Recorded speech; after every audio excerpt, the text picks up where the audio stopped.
Jay here with a discussion of domicile versus residence, two essential concepts for international relocation. These terms are often used inconsistently and they're highly nuanced, and they are also legal terms of art. In general, a domicile is your permanent home, your legal home, your root home. And also, in general, although not always, your residence is a temporary home, a second home, third home, or a place that you stay. Many, many nuances, and sometimes the meanings even reverse. And there's a reason for this. These are legal terms of art that are often defined in a law, in a statute, and those statutes will vary from place to place, and the concepts behind them will vary from place to place. And so in this discussion, you'll see how the framework works, how the framework is laid out, and we'll also look at how it's applied in specific cases. So how we can take this forest of different meanings and disambiguate it and apply it to a specific case to achieve legal certainty. So the domicile, I'm taking the definition here from the Merriam-Webster dictionary. And the domicile, it's a word that is both a noun and a verb. And the first meaning, the colloquial meaning, is a dwelling place, a place of residence or a home. And you can already see there's a little bit of a circular definition here in that a domicile is defined as a residence. But really, it's a specific type of residence, a more strong type of residence, a root residence. And the legal definition, which is also in the dictionary, they define legal words a little differently, and the legal meanings do diverge. And the legal definition is that a domicile is a person's fixed, permanent, and principal home for legal purposes. And here are two examples, again from the dictionary, but they also, I think, illustrate the use of the word quite well. So the first example is that you will need to report your change of domicile to your insurance company. And that's because the insurance company wants to know what is your legal address. And this would be, you could replace that for most legal functions, your driver's license or other things.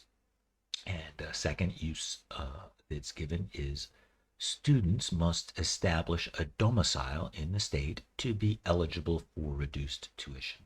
And here's an area where you can see the difference fairly clearly. A student, and also you can see how the law really shapes the word. So each state or country will have a definition of domicile, the factors that go into it, and even some exceptions. So in the case of tuition for college, there's often reduced tuition for in-state people, in-state residents, we'll say. And that is determined through a kind of twisted legal formulation where that you have to be domiciled for a year in the state in order to qualify. That's kind of like a block, a cooling off period, a barrier to getting that. And the law will explicitly define that your time of residence in school does not apply toward domicile. So it may be a 6-month waiting period for domicile, but if you're there as a student, it will not apply to your tuition. Will not establish a domicile for your tuition. So those specific legal definitions and exceptions become very important. And now, as a noun, domicile and residence for a business are used synonymously. Business is domiciled or resident where it's incorporated or where it's authorized to do business. One might make a distinction, I have not seen it, that the domicile is the place of incorporation and the residents are the places that it's authorized to do business. That would be more parallel with the law of persons, but I've not seen it done that way. And now it's also a verb. You can be domiciled in a place. You can be involved in the process of domiciling yourself in a new place. So that is a definition that only exists as a legal definition, and it means to establish or provide with a domicile. And here's the example sentence: the state in which the decedent was domiciled. And domicile is very important for life changes. All life changes have a root in the domicile. And in this case, the decedent is a dead person. And so your place of birth or death, where you have kids, where you get married, the domicile is a very important concept there. Now, residence is a different kind of word. In fact, it even has different origins. Domicile is a much more ancient word, comes from the domus, the house or home, from Latin and Greek. And residence is, I think, a relatively newer, about 600-year-old word that has to do with where one stays. Probably in the past, people tended to stay where they were, so that changing of residence was less frequent. Although there are some good exceptions. The Roman Empire has some great examples of citizenship law. Now, a residence is a noun and has several different meanings, more divergent meanings, and I'll go through those quickly now, again from Merriam-Webster. And these will vary a lot by jurisdiction, and sometimes they're explicitly defined in a law or statute. And so we look at this in a broad way to get the concepts, but as we get closer to a specific case, we look at the applicable law, applicable framework, and then it disambiguates all of this mess. So, as a noun, it is the act or fact of dwelling in a place for some time. That's pretty vague.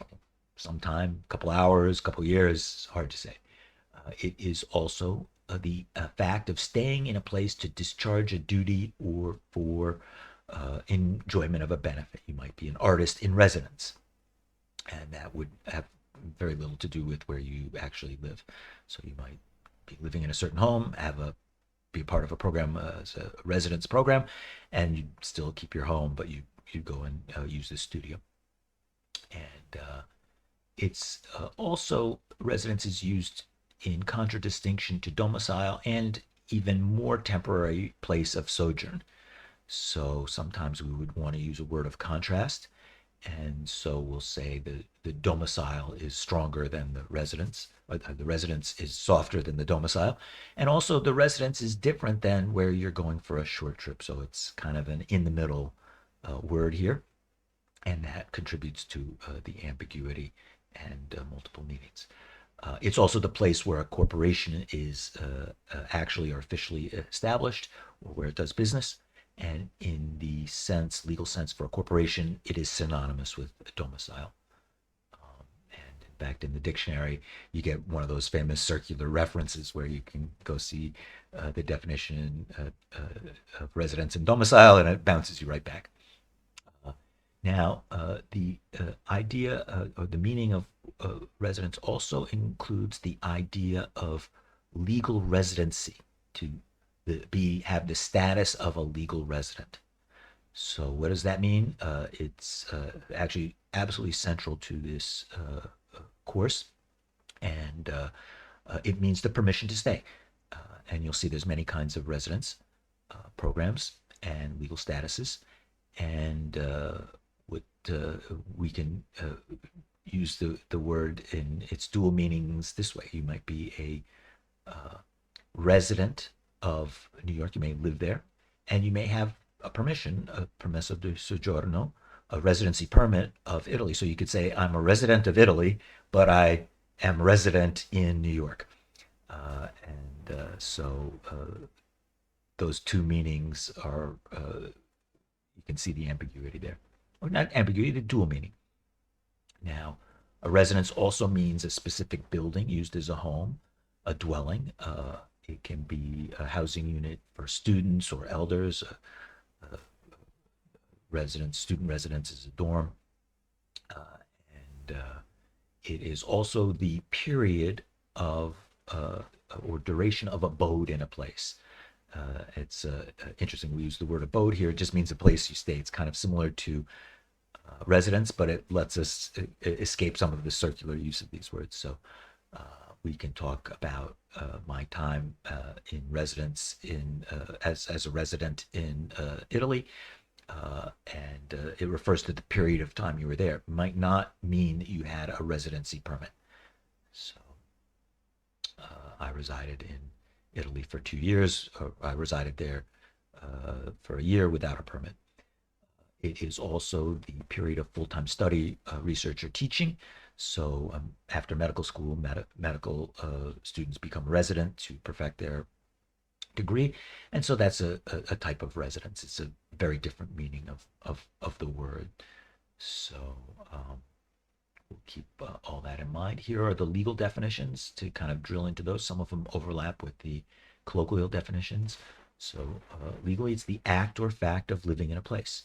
So it really, in that sense, is independent of a residence permit. It is the place where one actually lives, distinguished from domicile or place of temporary sojourn. So it has that kind of middle meaning.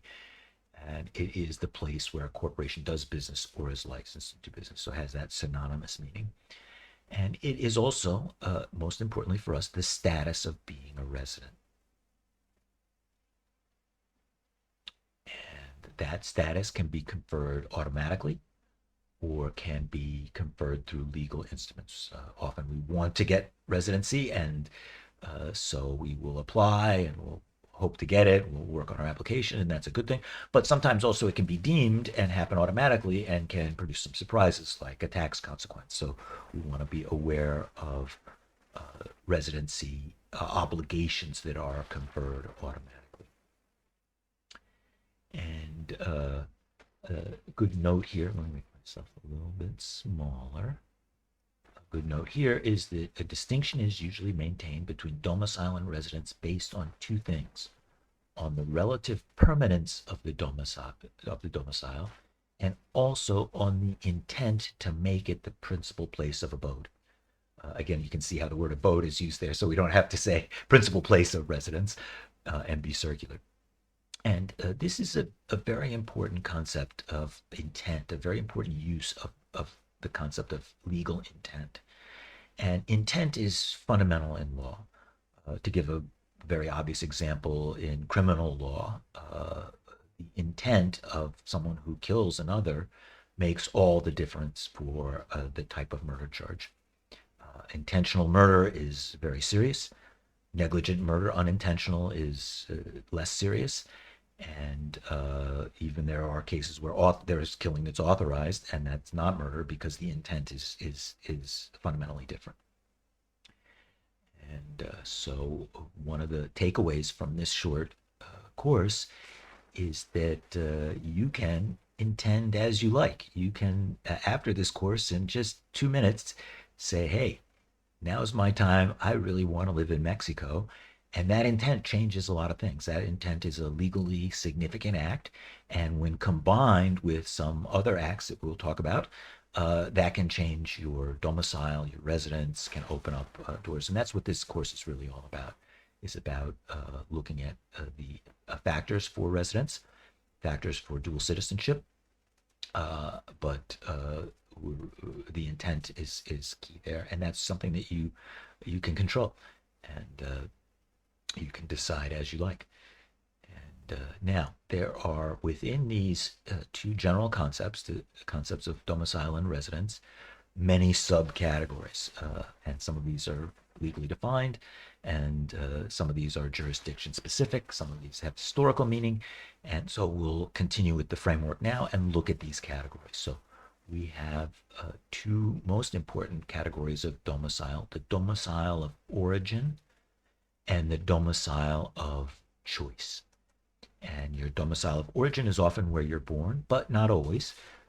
And your domicile of choice is where you decide to and take the steps to and perfect. So where you decide to move to and where you eventually move to. And the domicile of origin, I mentioned, is often the place of birth, but historically was often the place of the father's birth. So for example, someone born abroad would be automatically domiciled in the domicile of the father. It was a sexist system back then, and so it was by paternal lineage. And the domicile of choice is what we want to get into here. We want to open up your domicile of choice and your residency of choice too. And again, those are two separate things. You may want to keep a domicile in the US and you may want to have a residence in Portugal. And that has many advantages. And our approach is one that's very flexible and that respects the home domicile. In fact, many of the, within the industry of relocation, a lot of people emphasize dual citizenship.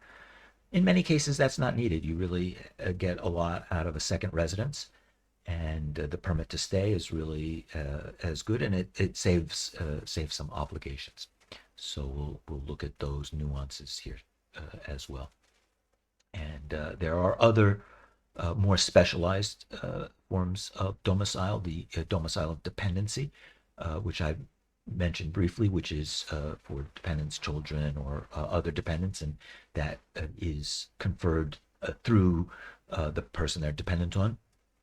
And there are two other elements which are important, and that is a deemed domicile and an elected domicile. A deemed domicile is something that happens automatically. For example, if you stay in a place for a long time, you might be deemed to be a tax resident, and your tax domicile would be automatically conferred on you. So you want to be cautious of how that might change automatically. And there are also some cases where you want to uh, elect or select a domicile in order to receive certain benefits. One example of this is for people from the United Kingdom. They will often want to use the inheritance laws of the United Kingdom, and so they can explicitly elect to be domiciled in the UK specifically for inheritance purposes. So there's, even though you'll hear often there's only one domicile, there are some nuances to that. There are also many special cases here. There's some people that have no domicile, and there are some people that might somehow be deemed to have a domicile and have the trouble of having two domiciles, which is a problem because then you would have a lot of potentially have contradictory obligations, dual taxation being one. And the dual taxation problem is very significant. If you're earning money and it's taxed in, say, 3 jurisdictions at 40%, every dollar you make, you're losing 20%, plus all the obligations to file, plus potential penalties. So that can easily be overcome. And in fact, one of the core elements is how to harmonize all that. And again, when we get to the specific case, you'll find there's even special treaties that make it easy. So one of the things I will note now is there is a fundamental tension between domicile of origin and domicile of choice. And you'll see it all over in the news. One of the ways this comes up is for high net worth individuals. And there is some movement in these past years for high net worth individuals to move to a different jurisdiction, to move their domicile to a different jurisdiction to avoid taxes. And the legal system, legislators have responded to that by emphasizing the importance of domicile of origin and making rules that make that domicile of origin, we can say, sticky. So that even if you change your domicile, you may still have a kind of a residual domicile of origin that it implies certain obligations. So simply renouncing your citizenship does not negate any tax obligations. I should also mention our approach is really different than some approaches which are to avoid taxes. We are really about integrating in both places, especially for Americans, U.S. citizens.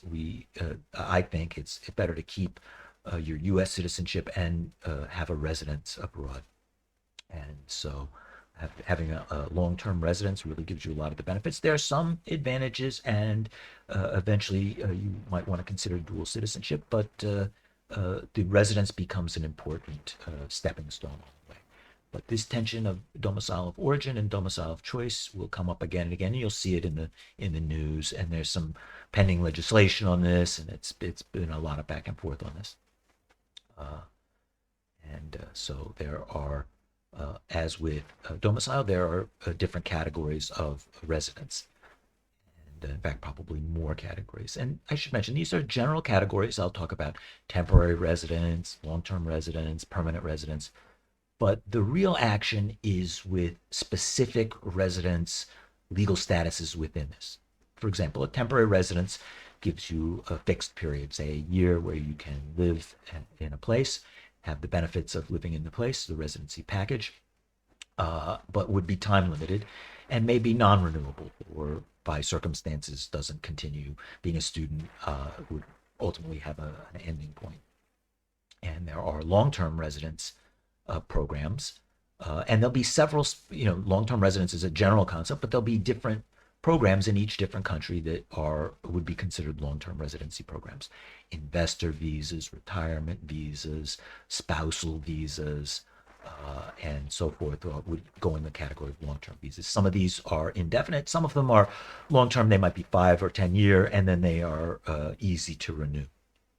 And renewal is also a core element here. And permanent residence is also the same thing.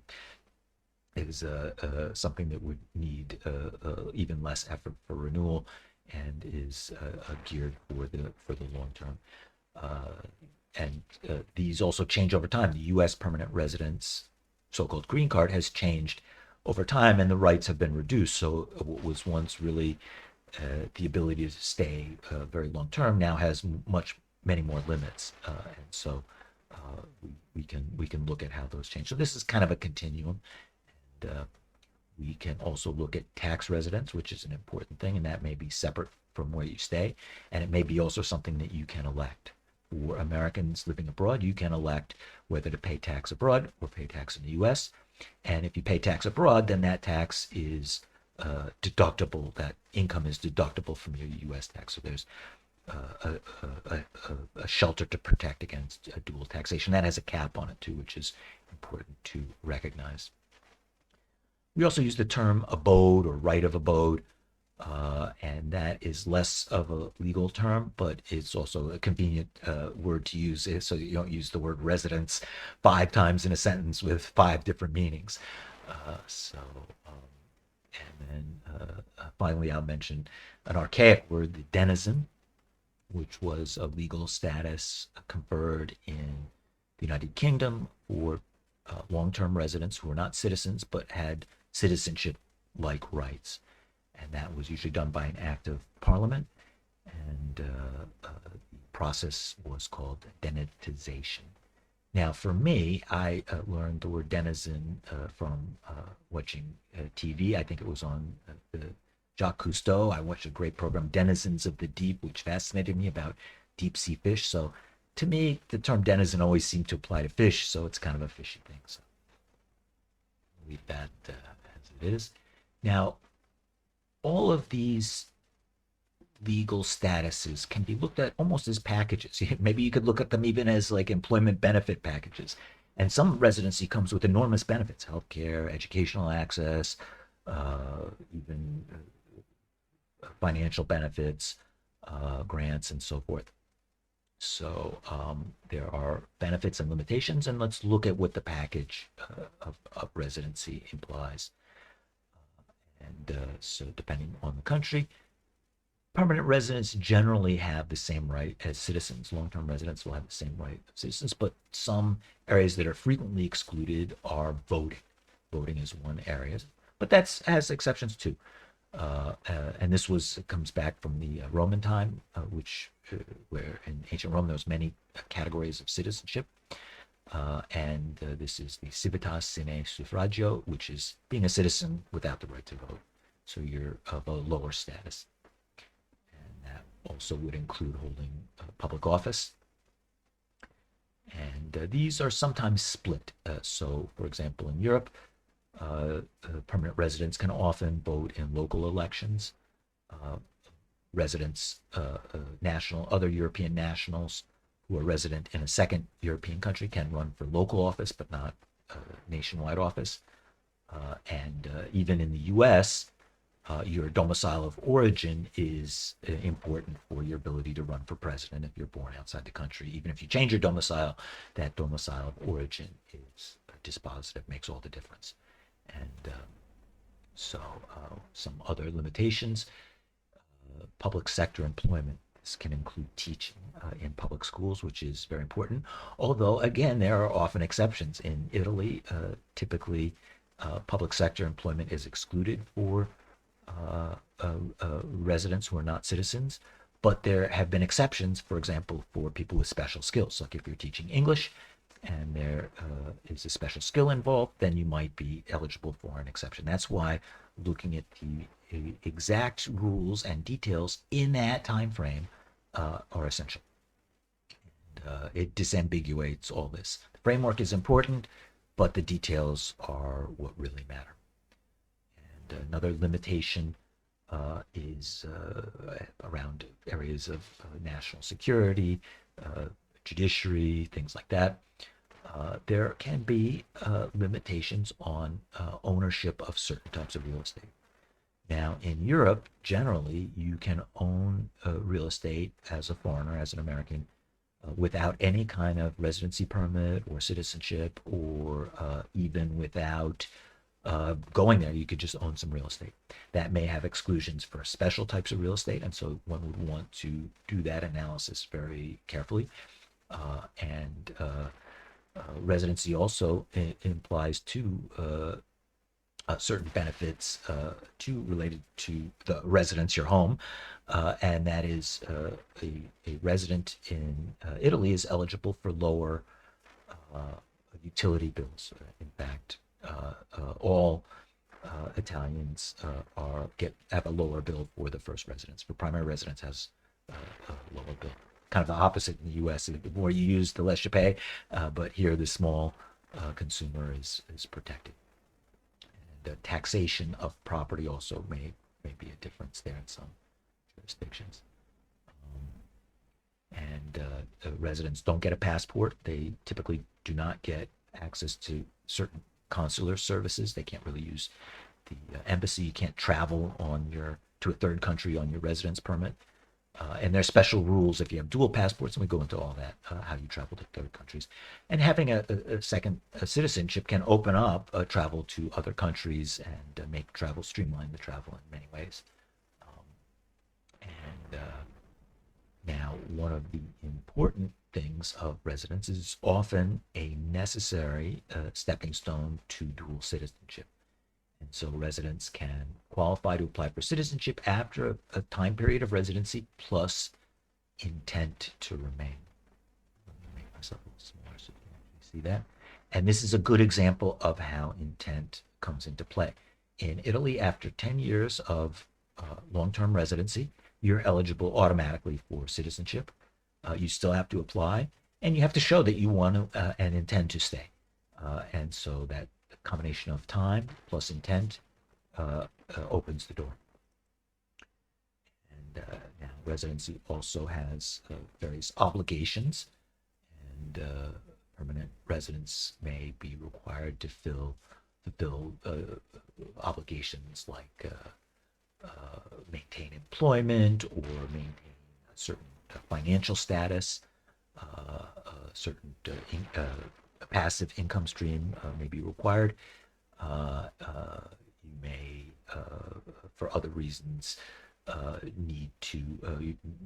may need to retain your student visa, and so other obligations that you would need just to continue the visa. You may be obligated to be part of compulsory military service or register for the draft. Also, that may apply to kids if you become a citizen and they become citizens. There's, of course, paperwork requirements. You have to renew your paperwork. You may be required to actually stay there. For example, in the U.S., green card holders, permanent residents for the U.S., have to spend at least 2 weeks per year in the U.S. to maintain their green card. And that's a new rule that has made it more difficult for some people to keep their green cards and has trimmed down the overall number of green cards over time. And, now,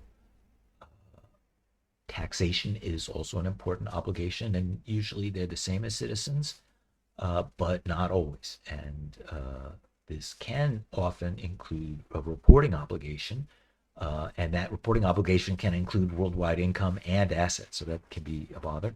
And again, keep in mind many countries do have wealth tax, but also there are some ways that countries have streamlined this with tax holidays and tax opinions and programs that don't require a dual taxation or that specifically shelter wealth abroad. So assets, like you hold a lot of property, it may look, it may incur a tax liability. It may look like a lot of money. Now, you also get a whole family of rights and benefits by being a resident. And you can almost look at it like a package. I think some of the relocation specialists even analyze the different countries in terms of what they offer. And that can vary too on the different type of program you go through. For example, some investment visas will change your benefits and rights and so forth like that. Now, some of the benefits that residents will be eligible for, and these are usually residency based and not citizenship based. Employment, you can work, you can get a job, you have a work permit. Some residency permits, like a retirement visa, do not give this. In fact, even can restrict some of your work abroad. So again, fact specific, and you'll want to look at your case. But the right residency permit gives you the ability to work. For example, I have the permesso di soggiorno that allows me to work throughout Europe, and that opens up many opportunities. Healthcare. Most countries now have public healthcare, and your residency is the key to access to that. There can sometimes be differences. For example, temporary residents may have different access or may have to make some kind of yearly payment. I think it's a $300 yearly payment that is made in Italy if you're a resident and not a fully member of the health system. And being a member of the health system, of course, is fantastic. You get your health card, and that is a great, fantastic thing. It's a benefit really worth millions. If you have a child and you want to try to produce a trust fund that would cover them, cover their insurance for life and all their copays, you're probably looking at an enormous sum of money. And so the peace of mind to have permanent health care is enormous, especially for families. There are education benefits in Europe, especially. There are the right to higher education, even law and medicine, and that also can be a great entry too. Even people who have a degree already can get a second degree, and as a student, it becomes easy to get other visas and citizenship. In fact, some educational programs get, if you complete some educational programs, you get a special priority for citizenship. And a lot of those programs are low tuition or tuition free. So the education benefit is also huge. You get the benefit of bringing family members. Usually that's family members of first degree, your parents or kids, but that can vary depending on the specific legal governing laws. And you may be eligible for other things, grants, or other benefits in general, public procurement contracts. Even some of the laws of that country can protect you, consumer protection laws, data protection laws, and other laws. And now, in the U.S., there are many details to residency. And in fact, the U.S. really has a dual citizenship structure. You are a resident, citizen of the United States, if you're American, and you're also a citizen of a state. Maybe you're a citizen of California or New York, and those state citizenships can come with their own package of benefits and liabilities. And in some cases, those citizenships are hard to get rid of.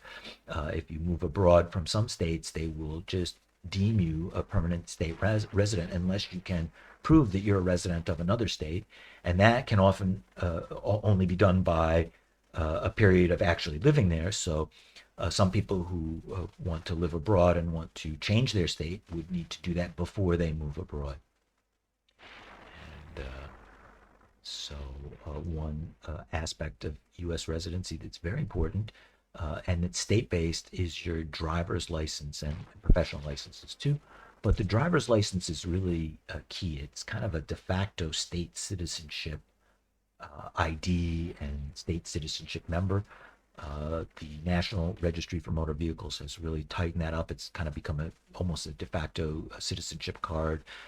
It's now illegal actually to possess more than one driver's license in more than one state. It used to be some states allowed dual licenses. I think Florida did, probably because they had a lot of retirees there, but now it's more restricted, and they'll look it up and figure out.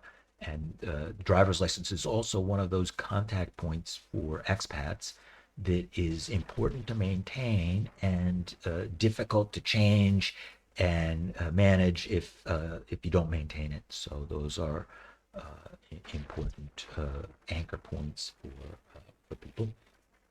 Some other aspects of state residency in the U.S. are discounts on tuition or public assistance, welfare. And again, some of these will have waiting periods. So states that often have higher benefit packages will have some waiting periods for state residency and state citizenship. And again, their citizenship and residency are used synonymously in this case. And it's kind of a different use of the word citizenship, which is generally based on nationality. But there you have it. It's actually, I think, even in the U.S. Constitution as citizenship, state citizenship. So it's the in fact, correct term to use.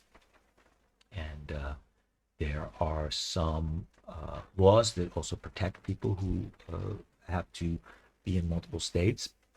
There is service members civil relief that when people are stationed in another state, they don't automatically lose residency, and probably it's harder to get residency in the new state or if they're abroad. And that's an example of how law can protect. And so there is also a kind of an interesting set of laws around residency for politicians, and you'll see this often in the news, whether someone is eligible to run for office or not. Let me come up here so you can see that. Then go back down. And in general, the federal politicians get an exception, so they can, as long as they intend to return to their district, they keep their residency. Even though they may live for years and decades in Washington, D.C., they just need to intend to return, and they can keep their state residency. But contradictorily and conversely, the opposite, to be eligible for a state level office, you really often have to physically live there. Now, this is all governed by state law, so each state will be different, and there's even some potential for a contradiction there. But this is an example of how malleable and flexible the state citizenship laws, or you could say how inconsistent and fact specific it is. So you can use that to your advantage, and we'll show you that. And so the summary of all this is that each case is special. Your case is special.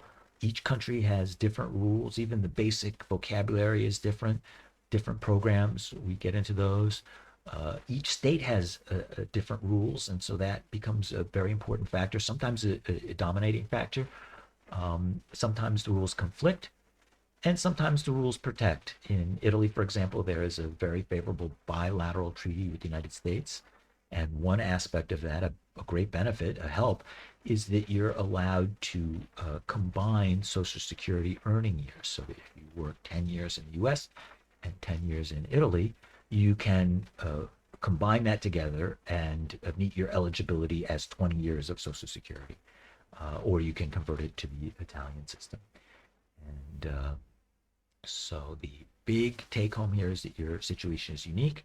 It's important to understand the framework. This is kind of a base level and opens the dialogue, but the specific analysis of an individual's circumstance becomes important. And you can even model that. You can look at different models for one person if they make this change, maybe change states before they move, or if they file in the US versus file abroad for tax. And so we do this in a typical legal orderly way, which is we look up the operative law, apply it to the specific facts, And there's even a higher level of that too that can be done. For example, in Italy, you can take questions and that analysis to the tax court and make sure that it's okay. And if they authorize it, then that will protect you. Um, and so I want to say thank you. I want to encourage everyone to take the weekend workshop for international relocation real estate. We go through all this in much more detail. We have several presenters. We show a lot of the nuance. We show for different specific case studies so you can see how one case looks in its entirety. There are also more advanced courses where we really help you with specific relocation, particularly to Italy, where I live. And so I'm really delighted to help people move to Europe and to Italy. We have other specialists and other specialists for Mexico and other specialists for other areas. And so there are lots of ways to um, establish yourself or explore the possibilities of international relocation. And remember, it all starts with intent and with the idea. And this can be nourished in many different ways. You may set a seed for retirement. You may set a seed so your kids can have the benefits of dual residency or dual citizenship. So please take one of those courses. Ask us any questions if they come up. And thank you for your time and interest. Have a great day.